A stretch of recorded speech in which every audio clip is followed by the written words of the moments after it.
unitoperation.com. Today we are going to discuss stoichiometric analysis of acrylonitrile production. My name is Shekhar Bhattacharjee. And here we'll be using the concepts of stoichiometry, conversion, limiting reactant, and the extent of reaction. We'll use this concept to solve the problem. So let's look at the problem definition. A feed containing 10 mole percent of propylene and 15 mole percent of ammonia and rest air. So we have propylene, ammonia, and of course oxygen and nitrogen is charged into a reactor to produce acrylonitrile according to the following reaction. So this is the reaction which is given schematically. So this is a propylene oxidation in a fluidized bed reactor. So this is the reaction. Propylene, ammonia, and oxygen is oxidized to form acrylonitrile and water. This is a strongly exothermic reaction. This is the feed, and this feed composition is given 10%, 15%, and rest air, which is of course 75%. So the reactor outlet will contain acrylonitrile, that's a product, and of course we'll have unreacted propylene, unreacted ammonia, nitrogen, of course, is an inert which comes in and does not take part in the reaction, and unreacted oxygen, and of course water is a product of the reaction. What happens actually, this reactor, from the reactor outlet, it goes to a cyclone separator for separation of the entrained catalyst particles from here, and this is the which the catalyst particles will recycle back to the fluidized bed reactor.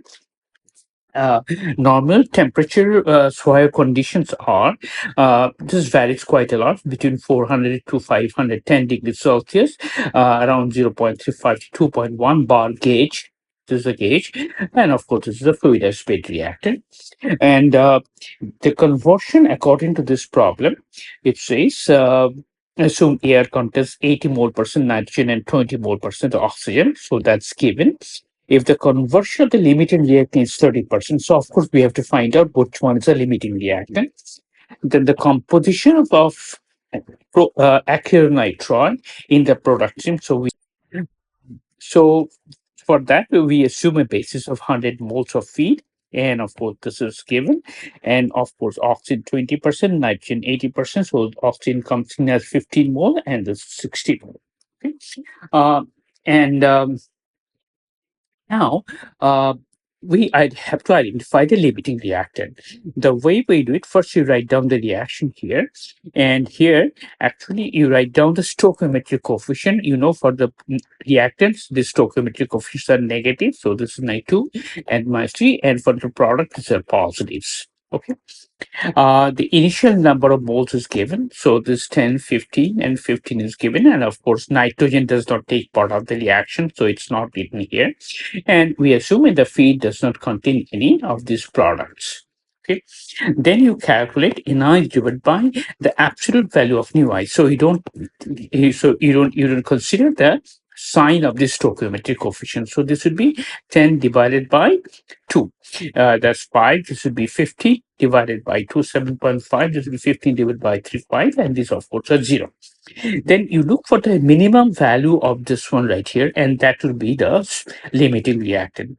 So here, of course, we see both propylene and oxygen both have the same value of Ni0 divided by the absolute value of nu I. So these are co-limiting reactants. So both these two are co-limiting reactants, and of course, this is in ammonia is in excess. Now, according to the problem, it says conversion of the limiting reactant is 30%. So assume propylene, we are taking that. We know the conversion definition is the number of moles entering minus number of moles going out, divided by the number of moles entering, multiplied by 100. So this is 30% is given.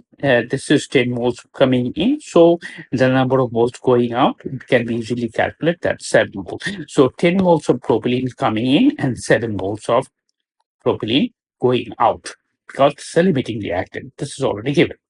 Now, another important factor parameter we'll calculate, that is called the extent of reaction, which is given as this extent of reaction xi is equal to Ni minus Ni0 divided by nu I. This is, of course, the number of moles going out. That's going out first. And this is the number of moles coming in divided by the nu I. And here, of course, you have to take the sign of the stoichiometric coefficient. So here, for the case of propylene, 7 moles going out, so that comes here. 10 moles coming in, so that comes here. And its stoichiometric coefficient is, of course, -2. So stoichiometric coefficient is, of course, -2 here, -2. So here you calculate the value of xi. Now, xi is equal to 1.5. This is a very, very important one. This is a very, very important one. Why? Because once you calculate the value of xi for one species, it remains the same for all the species, whether it's reactants or the products. That helps quite a lot. We'll see how. Let's say we can now easily determine the product rotation. Basis, of course, is 100 moles of feed. The equation is Ni is equal to Ni0 plus nu I xi. From this equation comes here that Ni is equal to Ni0 plus nu I times xi. So this is the equation. We already calculated the value of xi. So this value of xi, so we already calculated the value of xi propylene, and we know this is the amount going out. We already calculated this as a limiting reactant. Now, immediately you can put the value of 1.5 for all the species. Once you calculate for one, you can put for all the species, whether that's reactant or the product. Now, let's see how that helps. So for propylene, we have already calculated this one.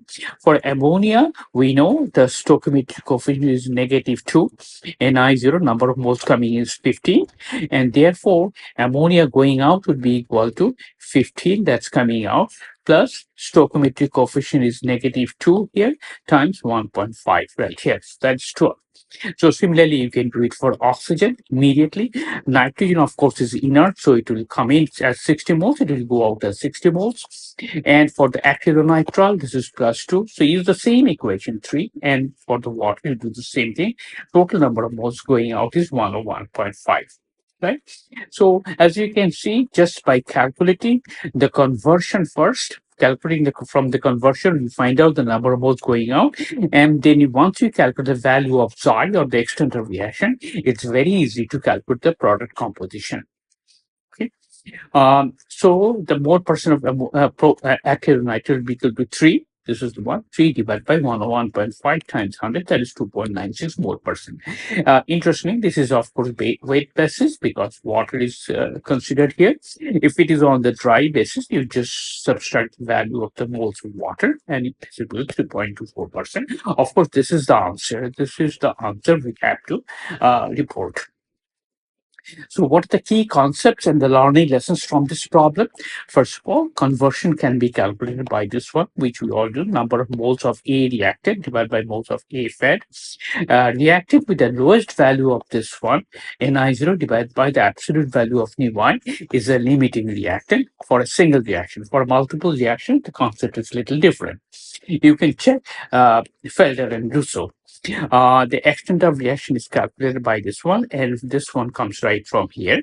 Okay, and as I said, the stoichiometric coefficient is negative for reactants and positive for products. Okay? And this is very important. This extent of reaction is the same for all species, whether that's reactant or the product. Okay. Just finally, chemical process industry elements. So this is what acrylonitrile looks like, and all the important consumer products like acrylic fiber, blankets or carpet, plastic appliances, luggage, etc. So there's a wide use of this acrylonitrile. It's a very, very important industrial product. And finally, we have already discussed this one. Industrial acrylonitrile is normally produced in a continuous catalytic bed, fluid as bed reactor using Swire propylene oxidation process, which we just discussed in the very second slide. So finally, the answer to this problem is 2.96 mole percent. This will be 2.96 mole percent is the answer.